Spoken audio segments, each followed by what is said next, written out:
think we're live. Or Now we're we're live. live. Yeah. Yeah. Misan, when I said Happy New Year, what did you say to me? What the fuck, New Year?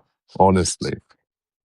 It's been an interesting Honestly. Christmas. So we had the season of joy, peace, and goodwill to all marked by the US deciding to bomb Nigeria. And then we had New Year marked by Trump deciding to invade Venezuela and kidnap the president and his wife.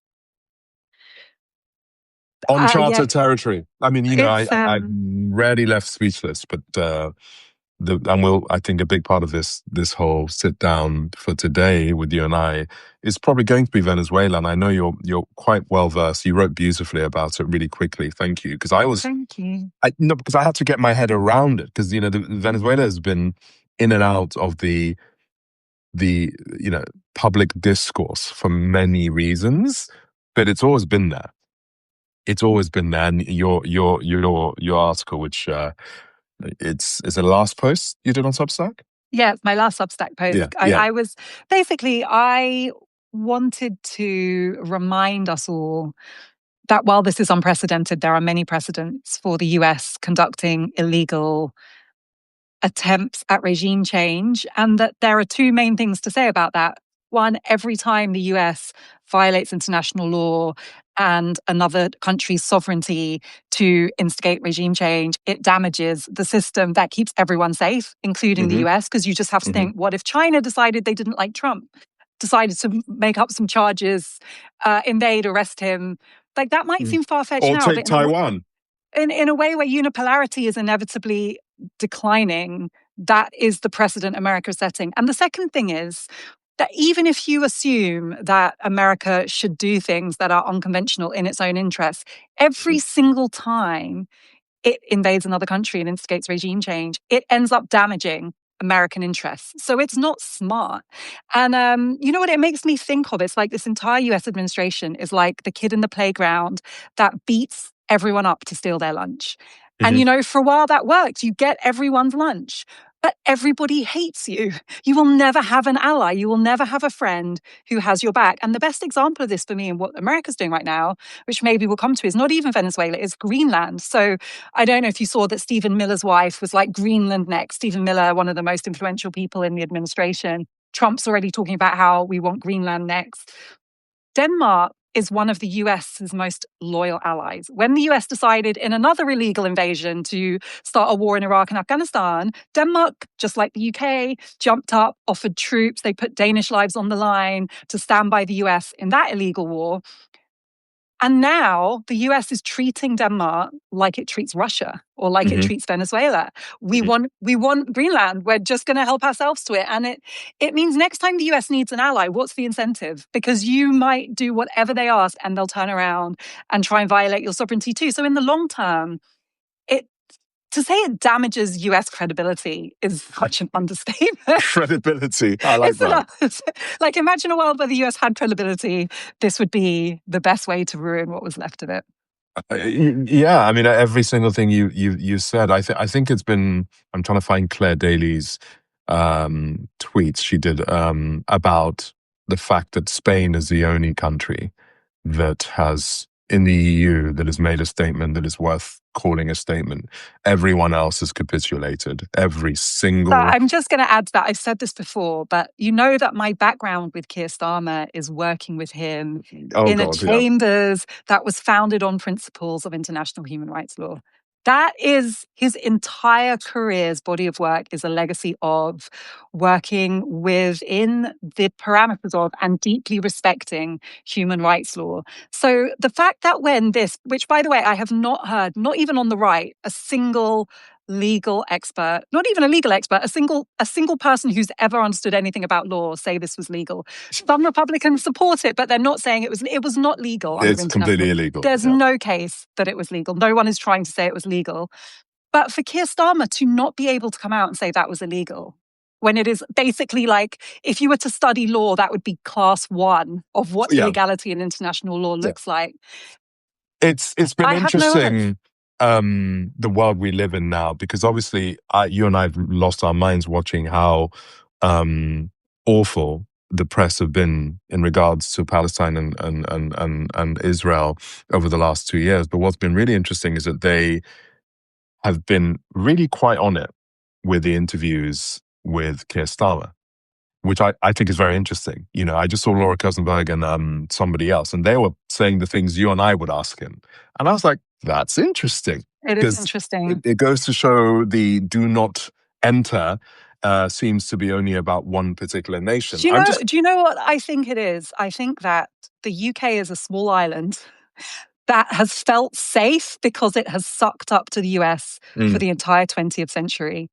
And the idea that Trump can switch on an ally like Denmark, as well as help himself to a country within what he describes as our sphere of influence in the Western Hemisphere, i.e., we do what we like here, this is our backyard, is making even conservative commentators in the UK feel very nervous. And I have to say, like, there is nothing conservative about this US presidency. This is a radical presidency. He is ripping up the entire rulebook of how you conduct international relations, how you build respect on the world stage, how you get stuff done. And he's also not even interested in sounding sensible, because let's all remind ourselves that in 2025, he gave a pardon to the president of Honduras, who was convicted of the exact same drug trafficking charges they are now laying at Maduro's door. So if this is a regime that cared at all about drug trafficking, they wouldn't be pardoning convicted drug traffickers, right? So you can't even pretend that this is about protecting Americans from cocaine. But he's or not. whatever He's they not said it is. pretending. I mean, he's talking about oil in the first press conference. He's not even pretending. I think the reason Trump is such an extraordinary vessel for this madness is the chaos theory of having the head of the most powerful nuclear-powered nation in recorded history be utterly shameless. You see, you can't when you are that shameless. He is, and they call him Teflon Don, right? You can't touch him because there's nothing you and I can say that he will care about. And when you have 800 plus, you know, US Army bases around the world and more lethal killing power than any nation state, and you have a head of state that is now utterly shameless in a post-truth world. Here's the problem for Trump. And you tell me if you think this is naive. We both know America. We've both spent time in America. We both know many Americans. In my opinion, Americans believe in America. And for all of the things we can look from the outside and critique America and see that it was founded on genocidal violence and racism and enslavement and all of these wrongs, it doesn't mean that the idea of America, the Constitution, the promise of the better life is something that Americans get up every day believing in. Americans who serve in the military, and I know some, believe in America. You know, there might be people in the military for all kinds of reasons, but there are many people because they have been told and they believe they are fighting for a better world and that they are protecting a nation that they love that stands for, and you hear Americans use this language, leaders of the free world, the guardians of democracy, right? Now, I'm not saying that I agree with that, but I'm saying this is what, in my opinion, many Americans believe. It is very difficult to mobilize Americans around the ideal of America if you are so brazenly corrupting and degrading the idea of America, and you're doing it with no shame. So while in the short term, we're all watching and being like, wow, in a way, there's almost a refreshing transparency about it, because you look at previous American actions in Iraq, in Iran, I mean, the list goes on. It was about oil, right? It's been about oil. But, you know, we would have to have a long conversation establishing that it's about oil and not about the things that America said it was about. This one, Trump's like, it's the oil, guys. So thank you for saving us the time, President Trump. But the problem is that people in America, I think it's making it very much harder for them to believe in the project they have been raised to look up to with like a religious fervor and level of devotion. And I think that is going to cause a lot of problems. If you want to mobilize America, the American military around ideas that don't make any sense, I think that's going to be challenging. I hope you're right, you know, because this is the first time we've had this MAGA cult, and it is a cult. You know, people are so far gone in especially in Trump Mark II, that it doesn't, you know, he can't make any mistakes. It's not about right or wrong. And there is, you know, if you look at the oligarchy and what they're doing to the internet, if you look at CBS News, Barry Weiss, listen, this is a full-on takeover. And that's what makes this really, really unique. You know, I'm not trying to defend Americans, but a lot of them haven't got a flipping chance in hell in even knowing what the truth is anymore. That's true. And that's by design, But obviously. it And is, as we but it's, know, opportunities to discover the truth are being rapidly removed or taken over. That is true. But I think, you know, you just look back at the war in Iraq, right? We all remember the lengths that all our governments went to pretend that Saddam Hussein had weapons of mass destruction, to try and get a UN Council resolution so it had a veneer of legality. Do you remember? And then we had long inquiries establishing whether there were weapons of mass destruction, whether it was legal, whether there was the right UN Security Council backing. Now we're in a world where no one pretends that they believe in any of that. You just go in. And in the short term, it works. But I'm saying in the long term, these rules exist for a reason and they're not altruistic. You know, one of the reasons we have international law is to protect other leaders from this kind of invasion. And people are feeling very nervous. Afua, did you say that we have international law? Did you say we have? I mean, it's always been an idea. It's like money, you know? They're pieces of paper. They have no inherent value, but if enough people believe in them, they count for something. So yeah, it's a question. I mean, the combination of this hegemony that everyone's just seeing it in real time. It's happening faster than anyone thought. CNN, one of the first pieces it did outside of just reporting the kidnapping of Maduro, is it showed crowds of Venezuelans celebrating. So, you know, with my reach online, I had a lot of Venezuelans DMing me saying, have you seen how CNN are reporting this? So I had a really interesting experience on my Instagram. So as you said, I wrote this Substack about it. It was basically critiquing other instances where America's done these illegal invasions to create regime change. And I mentioned Iran, I mentioned Haiti, I mentioned Panama, you know, like Guatemala. There's a long list.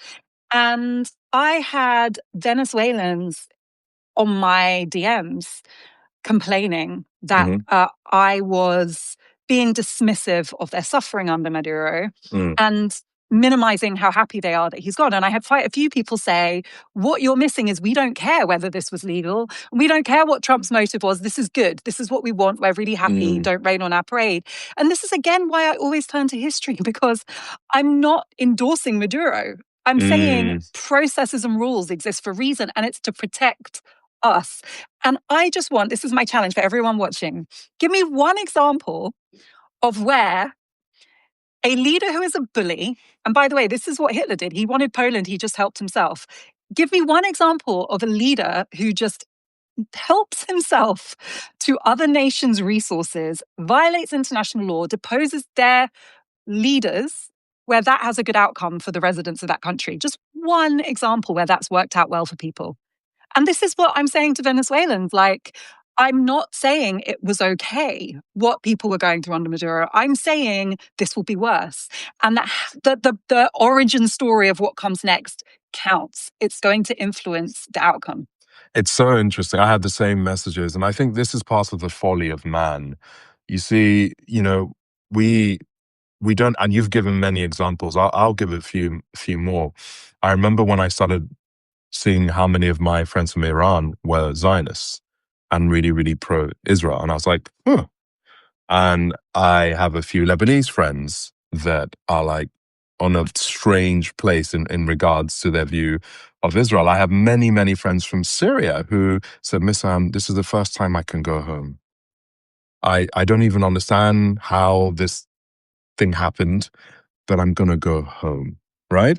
And a brutalized, broken, disenfranchised, traumatized group of people are not, in general, capable to have the level of critical thinking to take a bird's eye view to see that a man with a moral compass that is at least as low as Maduro himself is their savior.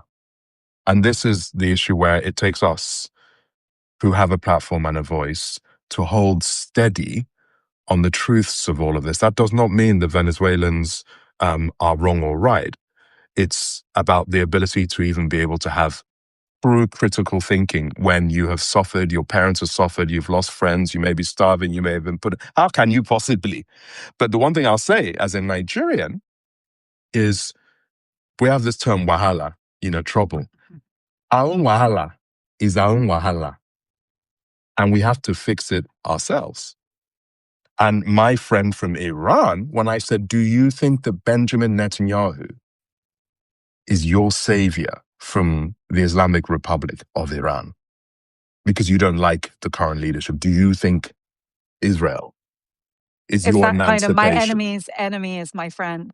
Look, Like speaking, since let's bring Africa into the chat, right? This is the other thing I think people don't see. If you are an African person, if you have heritage from an African country, you have skin in the game. I don't know a single person of African heritage who has family who's come from an African country who is not somehow living with the intergenerational trauma of the regime change that former colonizers and the US unleashed on our countries, like the chaos.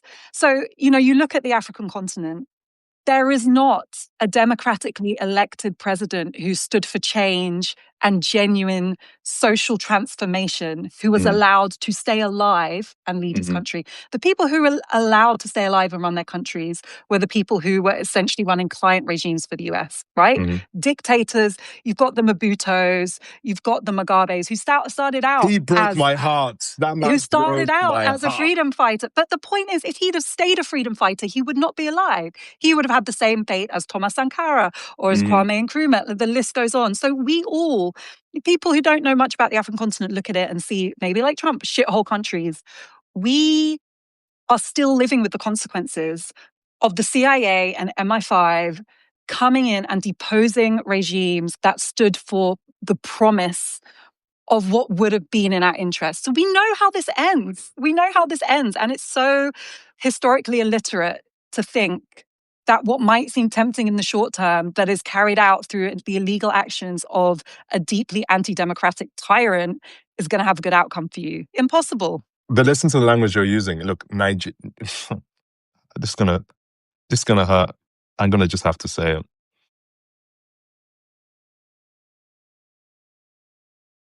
So many Nigerians, especially the ones in the middle class or even above that, are huge supporters of Trump. Huge, Are they right? still? I wanted to ask you about that because I remember Huge. the first Trump presidency and a lot of Nigerians Huge. this is what we need, a Trump. We need someone who's just going to promote our interests. Doesn't matter how much damage they do on the international stage, just project our strength. They liked the kind of the oganness of Trump. He reminds me Spoke of for so many uncles I have. He reminds me of many Nigerian men I know. But and God forbid, but if this man, Air Force One, landed in Murtala Mohammed Airport, Lagos, Nigeria, we would offer him anything he wanted. I'm telling you, if he came and said, I want to build a US base in Nigeria, you think we're going to... No, listen, this pains me. The red carpet we will pull out for this man, and Nigerians that see this, tell me if I'm wrong. Tell me. I want you to be wrong. I really want you to be wrong. Okay, since you brought that up, let's talk about the Christmas Day, Boxing Day attack. I think it was Sokoto State. No, it was northern Nigeria, the US. It was really interesting because Trump's been threatening to basically bomb Nigeria to protect Christians. I'm not even going to waste time With Nicki Minaj? On how little basis, in fact, as we all know that as many Christians as Muslims have been affected by terrorist violence in northern Nigeria.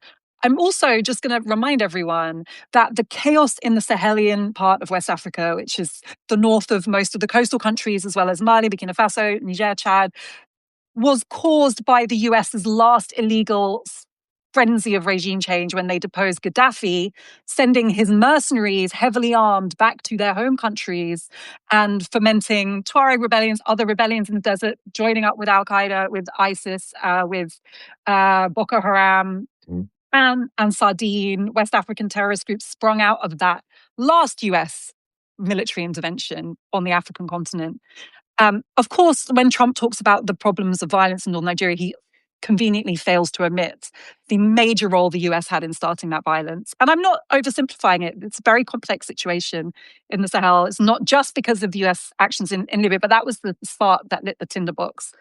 And it's been interesting that when the US attacked Nigeria, I've seen the Nigerian government trying to own it and say this was a joint operation. And whereas Trump saying we attacked Nigeria to protect Christians, the Nigerian government's like, we launched an attack to try and destroy terrorism and protect all Nigerians. So they kind of tried to rebrand it so that it's less divisive and sounds less like something made up, because it doesn't They won't make any even sense. give us visa to go to Niger and to go to America. Yeah. They won't even give you can't see, travel. I saw that Burkina Faso and Mali have retaliated and are now refusing to give Americans visas to come to their countries. I wonder if there'll be more retaliation by countries that have been banned. That's going to be really interesting, especially when it becomes the sort of places Americans love to go in the summer, right? Yeah. It's. I think that may be. Which, in fairness, Burkina Faso and Mali are not. Are not. But if it was Italy and France, I think it could be a very different thing. Yeah. Yeah, but yeah. So, but back to Nigeria. So, what's your take on what that means? And like, surely that is going to change perceptions of how dangerous a threat this person is on the African continent. Yeah. And remember when he years ago called all of these nations shithole countries? I think if Venezuela can happen, honestly, boots on the ground in the great continent of Africa for numerous reasons. A lot of it is mineral wealth. Sometimes it's just strategic positioning, and having enough proxies in enough parts of the world. Trump has some smart people behind him. Chaos theory doesn't mean that there aren't people that have insidious plans that are actually disciplined and are thinking the next 25 years. But it's interesting. During the last Trump presidency, he was the first president in decades to not even have an Africa department in the State Department. He basically wasn't interested in the African continent. He didn't appoint anyone with Africa expertise. He just withdrew. There was no Africa policy in the last Trump administration. There just literally wasn't one. No one was pretending there was one. It kind of didn't exist as far as they were concerned. That's definitely changed. He targeted the African continent with the reductions and withdrawals of USAID. USAID, a separate conversation we can have. It's one of those things where I have been criticizing USAID my entire adult life, but when they just cut it because they say we don't care about Africa, then you start to feel defensive of it. And by the way, again, USAID wasn't benevolence, right? JFK promoted the idea of US aid in continents like Africa because he understood that soft power promoted American interests and gained them access to mineral wealth, right? It was never just some kind of charity because they care so much about African babies. So it's just so interesting that Trump is so unable to think strategically about other ways of achieving things other than just bombing people, that his instinct was to cut it. But anyway, there is much more of an interest in Africa this administration than last time Trump was in charge. Yeah, so we need to probably do a separate thing on what the full, what USAID going. It's always been some kind of tool of empire, but it's become so entrenched in so many systems that real human lives depend upon. That I haven't got the data to hand. I'll get it for when we do one on this. But the amount of human beings that have died because of this thing being taken away from one day to the next, and just like that, with no planning, no is a transitional period, massive number. Like it's a big number, and it leads right up to Elon Musk as well. Before they had their little predictable fight. Empire, imperialism, all these words were not used that much, even 2 or 3 years ago. People are really waking up to like, oh my God, I thought empire was like the British colony. The sun never set on those days. It never went away. And I really, really think people need to wake up and look at who profits from the American project, right? There has been a bigger wealth creation story than there's ever been in the history of humankind in the last 2 years. It's interesting, actually. Another observation about Americans is that I think Americans think of imperialism as a European thing. So they know about the British Empire, they know about the French Empire. When you talk to Americans about American imperialism, maybe Puerto Rico, Guam, but they don't think of the US in imperial terms. And that, I think, is maybe a useful learning from Venezuela, is that this is classic imperialism. And there's an origin story to that, because during the Second World War, Roosevelt did not like the European empires. He didn't approve of them. It wasn't in accordance with Americans' idea of kind of globalized capitalism. They saw it as these like massive kind of subsidy rackets that were, and it was true. They were allowing European countries to get, completely unfettered access to resources without any kind of market forces, which made it harder for America to compete. So one of the elements, the big conferences like Yalta at the end of the Second World War was trying to impose on Europe the condition of moving towards decolonization in exchange for US aid in reconstruction. And so I think that created this narrative that America is kind of against European-style colonialism, that it stands for something different. And that has really slowed people down understanding what American imperialism looks like. And Trump is helpfully speeding that right back up. Right back, because education, critical thinking was the one thing the American educational system did a really good job in hiding. Because I believe, and many other historians, I'm not a historian, but many historians believe that the most successful settler colonial project of all is America itself. I can't think of one that has been, the First Nation people of America. The job's done. And that's another interesting thing, like trying to tell Americans, like they are part of the British imperial story. Like, I come from a country that was colonized by Britain. You come from a country that was colonized by Britain. They don't see themselves in that way. And it's just interesting. Like, obviously, they fought for and got independence from Britain longer ago than Ghana or Nigeria did. But it's trying to understand America without understanding its place in the European colonial expansion project doesn't make any sense. And it takes 1 or 2 generations. It's really sad. Oh, this pains me to say this again, but how quickly the memories of the erased can just fade. I remember, you and I, similar vintage, you would have probably grown up eating Jaffa cakes.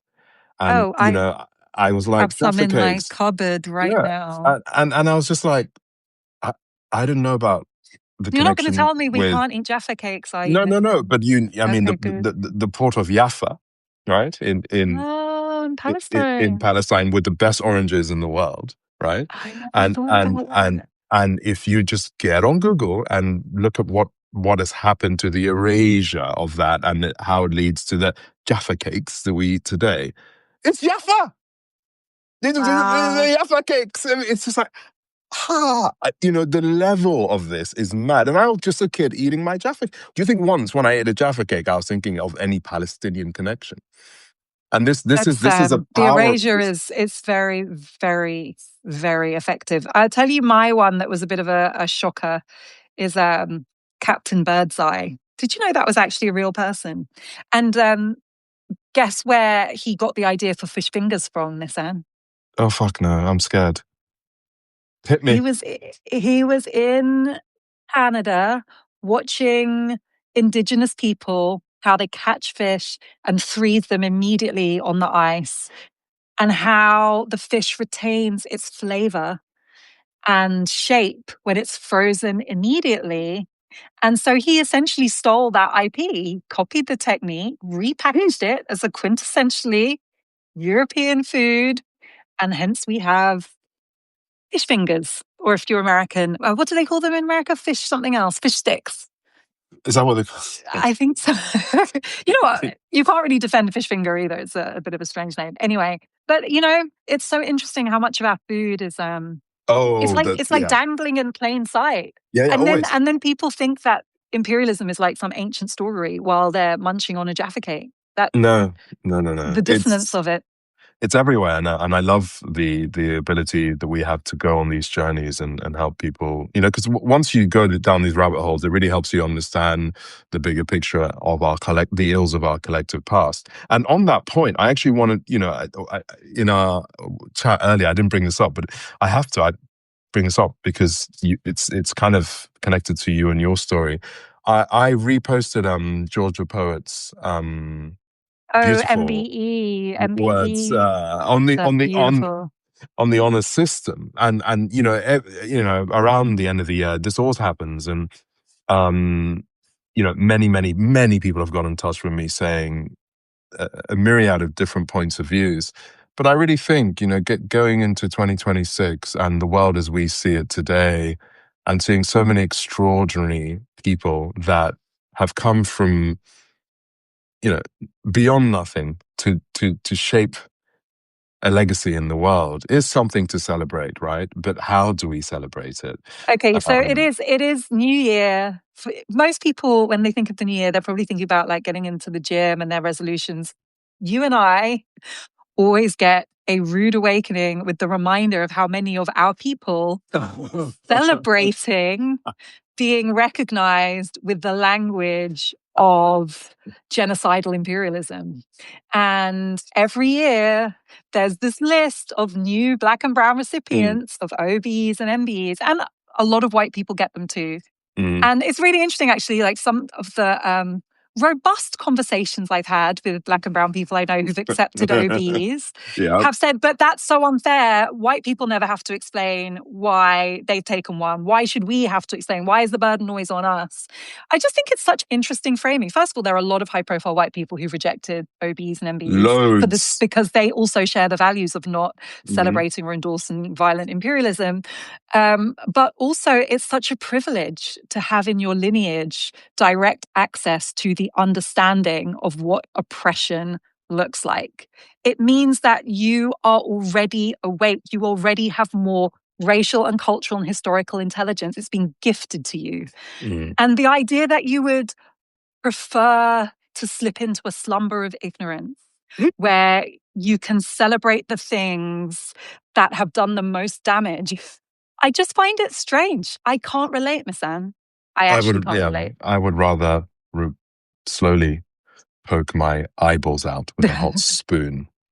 And so many people DM me saying, "Oh, Miss Anne, we love your work. You really should be considered for a nana." I said, "I wish a motherfucker would, because the party I'll do to say no." Have you not been tapped up for an OBE yet? They know better. I have. I have twice. Twice. People have messaged me to say, "Oh, we have a little." That's what they do. They start out. They start out with a gentle feeler, like, yes. If we were to consider, yes, I've had that, and I insulted the hell out of all of them. That's how it starts. Would you be minded to accept? And then the response to which is always like, "Have you read anything I've ever written?" Yes, like, are you high? But it's one of those things, and I always think about generations of Black and brown folk and how it's been drilled into us, and it's hard to always judge folks who sometimes think of their parents who may have been Windrush generation and all of those sorts of things. But you're an adult, but at this point, at the stage in your life that you should be receiving these things, I think you must have been aware of the ills of our past. And if you're willing to take it, then that's fine. Maybe it's just another tick box in, look at what I have done, right? And I think do you know what? This year I looked at the discourse, and I think there are people like us, I put us both in this category, who are usually like, I would never take one of these for these reasons, but if you did, it's fine. Like, I'm not criticizing you. Yeah. And I think it's really interesting how we always couch our dissent in like, not judging you.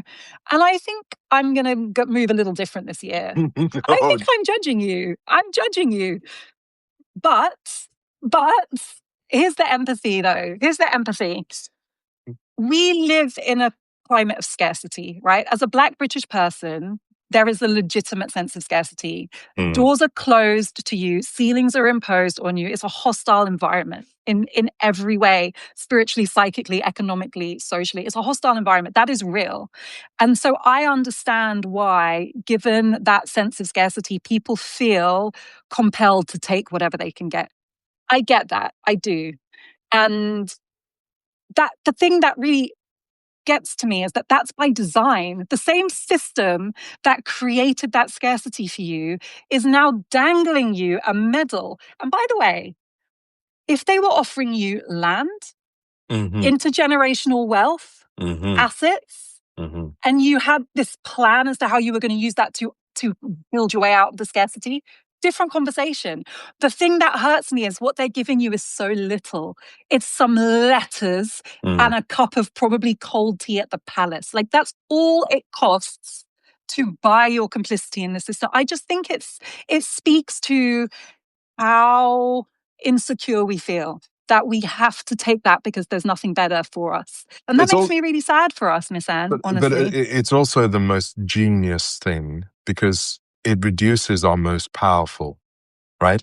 Because if you do accept this, it's highly unlikely that you're going to be as outspoken as we must be about the systems that must be That's broken. also by design, right? They are buying. That's the real genius part of it, right? Yeah, it's very clever. I'll give it to them. You know, this thing has been tried and tested and developed over centuries. Like, they've nailed it. I had a old school friend of mine, just an old friend. I don't, before people figure out who it is, but I had a friend of mine who is of color, and he was part of the I think in those days it was called the Prince's Trust, and he's become a very successful man in finance now, and he's like, Miss Anne, I've been following you for ages, and and he's like, but when I started out, the Prince's Trust gave me opportunities. I have friends in the same position. That I would never have had. And just to be clear, the Prince's Trust really has given a lot of Black and brown people opportunities. Amazing. Like, a lot of people who've become successful got a grant or an opportunity early on that made...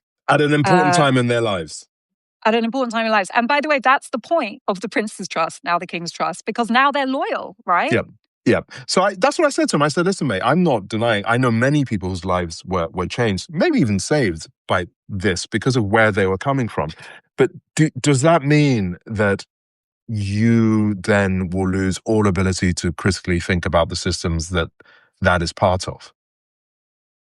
It's a simple question, right? It's because we have to live in the world where right is right and wrong is wrong. And if there are systems that different parts of our lives are part of that hold up or reduce our ability to understand why we are here. The Prince's Trust is to Charles and the monarchy what USAID was to JFK and the US. It's soft power. And that you can't take away that it helps people. It has helped people. And it saves lives. No doubt. That doesn't also undermine the critique that it is designed with a non-altruistic motive at its core. And both things can be true. Both things can be true. And also people can grow, right? And actually, I think many of the people who have become hugely powerful that are part of the Prince's Trust could actually lobby and say, what is in a version of this amazing thing that makes sense for the world that we're trying to build, right? And I've seen people say this about, what do they want? Officer of British Excellence? Is that what's been... Excellence, I really can't get excited about that. Yes, that is the proposed alternative. That's not enough for Afua. It's just a rebrand of the same idea. I mean, yes, look, the fact that they actually have the audacity to put empire in the title is the ultimate piss take. If it weren't for that, I'd be critiquing the idea. We have to give people prizes now. No prizes. I know, I'm a tough audience. No, but it's an important one. Do you know what is that? It's actually deep because I think about this all the time. Okay, so let's just put the empire thing to the side. That is literally ridiculous. That's insane. You want us to celebrate our achievements with reference to the thing that broke our ancestors. Crazy. Put that to one side. Yeah. The other issue, and the reason why I'm not excited about renaming it Order of British Excellence, is that I think that we're addicted to the approval of the establishment. Completely addicted. And I think Black and brown people, we're more addicted because we had to work harder to get the approval. We had to work harder to get accepted into this country, to get into the professions, to get into the good schools. And so we have used the approval of the establishment as a metric of survival. And again, I get it, right? Our parents had to work so hard to get into those spaces, but the consequences, an unhealthy dependency on that kind of recognition. And so while renaming it something else makes it slightly less offensive, it doesn't remove the problem. And the reason that is such an unhealthy problem, right, is that when it's time to speak or when it's time to say something people don't want to hear, you fear losing that recognition and approval because you've placed your sense of success and identity as an achieving person on receiving it. And I speak very personally because the things I've done in my life that I'm proudest of attracted zero recognition or approval from the establishment. The things that made me who I am, the things that have reached people, the things that I feel have had the biggest impact on others, that are most in line with my personal values, are things that I would never have received recognition or approval for. And if I had been seeking that, I would never have done the things that I am now so grateful that I did. And I say that to people, it comes at a cost for you. You know, in the short term, yes, it helps open doors, it helps give you credentials, it helps establish your legitimacy. In the long term, it decapitates you from being the person you're supposed to be. That is a huge price to pay for a medal, bro. The thing I love about you is that the way you speak sense, the way you so what can I even say? I mean, there's no lies told of me. I'm just like I'm at the pulpit in your church, and I'm saying yes. I was like, what can I say? And I get a little emotional listening to you because one day I will speak about my last 2 years, right? And you know my story, and I could have made a very cushy life, just getting from yacht to plane, photographing and just being that guy. You know, you was Miss Hands at the Met with whoever, right? Miss Hands at F1, Miss Hands, and ignoring the existential crisis of our times, which is, you know, whether it's Venezuela, Niger, Palestine, Congo, we can go on all day. But I remember, and this is the only, because this is a whole other thing we'll do one day, but I remember about a week after October 7th, I think maybe 2 weeks, I had gone with Oxfam and Christian Aid and a whole bunch of other Save the Children. It was to 10 Downing Street. It was Rishi Sunak was PM then, right? And we did a vigil, and we knew what was coming. This is really early days. The next morning, I had a phone call from very powerful kind of hedge fund types, billionaires in this country, saying, and these are not people I know. They got my mobile. Wow. And they said, you don't know what you're doing. And every aspect of your life, chills, Misan. every aspect of your life will be broken if you stay on this road. And it wasn't like there was a discussion, you know, and then, you know, the phone drops. And they actually said it like that out loud. Straight up. That's chilling. Yeah. And I've never, because I've been loud about the queer community, climate, Black, nobody has called me out for that. But I'm saying this because that's the moment. I have young kids, right? That's a moment where you decide, let me just stay doing fashion film, jejely, you know, let me just enjoy my sweet life. And somebody else can take this thing up. It is that moment. And I know the sacrifices you've made. Like, it is a choice. And and the irony is so many of, talk about our own Black people, so many Black people that are seen as icons in the British discourse. You know, when it comes down to how willingly they're going to stand shoulder, chest out to try and force change so your kids and my kids can inherit a future that is livable. But let's see how history remembers it. Beyond the pomp and pageantry and splendor, and beyond wealth accumulation, beyond vibes, right? I always say this thing when I do my talks, like, we cannot pass each other by like ships in the night whilst the world's on fire. Yeah. What are we doing? What are our own people doing beyond? I think what you said is really important because it's important to acknowledge that it comes at a cost, right? So no one's pretending it's easy. And this is the thing that I say about the OBs and the MBs. Like, in the short term, it's easier to just take the approval and the recognition, feel celebrated for your successes and achievements, feel part of the mainstream. I get it. And it's also scary to go against that and feel personally and professionally threatened, which is the price you pay, especially as a visible Black person. And I would say I think there are different ways in which being an outspoken Black woman is uniquely triggering, and there are other ways in which being an outspoken Black man attracts a unique level of hostility. It's hard. So I'm not being dismissive of that. I'm not saying everyone should just do it. It's just so great. I'm just saying, when you think in the way you're articulating about legacy and values and what the point of your life is, it's difficult to square not doing the things. And I don't say that as somebody who has got it all perfect, by the way. I'm not saying like I've got it, like I'm the one leaving a legacy, guys. Yeah. I'm just saying that like when you think that way, it already makes you function differently. And, I know this because a lot of people who don't visibly or publicly move that way want to talk to me about it and are trying to work it out. Yeah. And I guess that's all I ask, just that we're honest. And also, if you're taking the OBE, I just ask that we acknowledge what it is. Like the thing that makes me the most annoyed is when people try and justify it like they're actually doing it for Black people. Like, stop it. Just stop that. Do what you're doing for your reasons, but don't pretend this is for the cause, because it's not. Sorry. Well, I mean, let me ask you this, Afua. You and I, we just started doing this thing on Substack, and we're going to keep doing it as is for now. But you know what?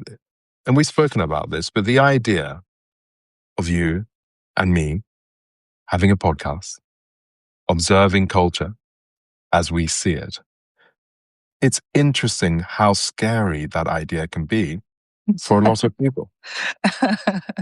It's really interesting, and I think about it not just with you and I think about it with Andy Mundy Castle, who's just this brilliant filmmaker, who's made the film about My Life, Shoot the People, and his last film won a BAFTA, and how he won a BAFTA, and he had to go and start from the beginning until I met him, and we figured out a way to make this other film, and he's made, I believe, a masterpiece. And I think there is this thing, and it's America isn't perfect, but the UK has a way of turning some of our most talented folks into basic versions of themselves. I agree. In Hard order agree. to get Which commissioned. is why we need to be free to critique it, because that's what it is. And I don't know what else to say, but yes, and I see it not, and Andy is an example. There's so many examples. You do everything that's asked of you to the highest degree of excellence, and then you start all over again from scratch. By the way, the letters after your name won't save you from that fate. That's the con of it all, right? Yeah. They won't.